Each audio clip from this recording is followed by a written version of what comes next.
ফেনীতে বন্যার পানি কমলেও এখনো নানা ধরনের দুর্ভোগে পড়ছেন সেখানকার মানুষ। পানিবাহিত রোগে আক্রান্ত হচ্ছেন অনেকেই। দুর্গত এলাকায় রয়েছে খাদ্য সংকট। সেখানকার বন্যা পরবর্তী পরিস্থিতির আরো খবর নিয়ে আমাদের সাথে যুক্ত আছেন সহকর্মী নয়নাদিত্য।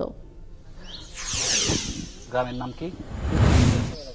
নয়ন, বন্যা পরবর্তী কি ধরনের দুর্ভোগে বেশি রয়েছেন সেখানকার মানুষ এবং বন্যায় যে সার্বিক ক্ষয়ক্ষতি হয়েছে তা নিয়ে আনুষ্ঠানিক কোনো তথ্য জানতে পেরেছেন কিনা?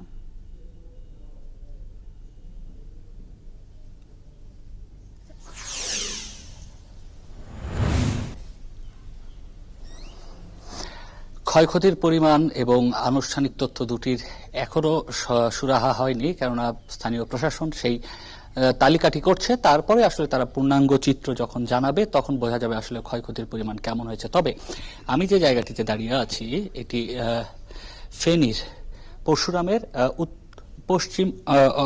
পশ্চিম অলকদির যে গ্রাম, এই গ্রামের মূল যে জায়গাটিতে মূলত বাঁধ ভেঙে এই অঞ্চলটিকে প্লাবিত করেছিল, সেই অংশে দাঁড়িয়ে আছে। আপনি নিশ্চয়ই সামনে দেখতে পাচ্ছেন যে বাঁধটি এখন আর নেই এখানে।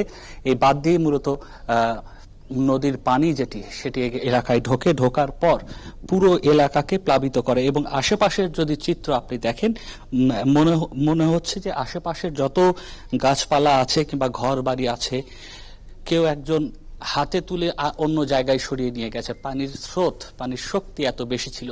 শুধু তাই নয়, এখানে আমরা দেখছি যে বড় বড় গাছ যেগুলো আছে সেগুলোকে এখান থেকে ভেসে নিয়ে যাওয়া হয়েছে এবং এই জায়গাটি পুরোটাই বিরান ভূমির মতো হয়ে গেছে। যদিও এখানে কৃষি জমি, গাছের বাগান ছিল, সেই জায়গাটি এখন আর কিছুই নেই এবং সামনে যতদূর চোখ যাচ্ছে এই পানির স্রোত যেদিক দিয়ে গেছে পুরো অংশই ঠিক একই রকম ক্ষয়ক্ষতি করে গেছে। এবং আপনাকে যদি দেখাই যে সামনের যে ভবনটি আপনি দেখতে পাচ্ছেন, এই ভবনটিও একতলা ভবন, নতুন করা হয়েছিল, সেটিও কিন্তু দেবে গেছে এবং নিচের অংশটি ফাঁকা করে ফেলেছে। সঙ্গত কারণে এখানকার প্রকৌশলী আছে, তারা ওই ভবনটিকে ঝুঁকিপূর্ণ করে ঘোষণা করেছে এবং ওই ভবনে এখন আর কেউ থাকছে না। আমি ভবন মালিকের সঙ্গে একটু কথা বলতে চাই।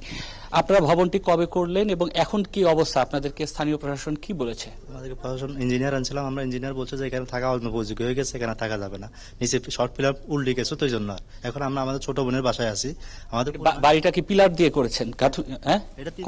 তিনতলা ফাউন্ডেশনের ঘর। এটা কিভাবে করলেন? কি করেন আপনি? আমি বাহারান আছি, আমার ভাই সৌদি আরব। আমরা প্রায় 19 বছর বিদেশ করে এই ঘরটা করছি ঋণ করে।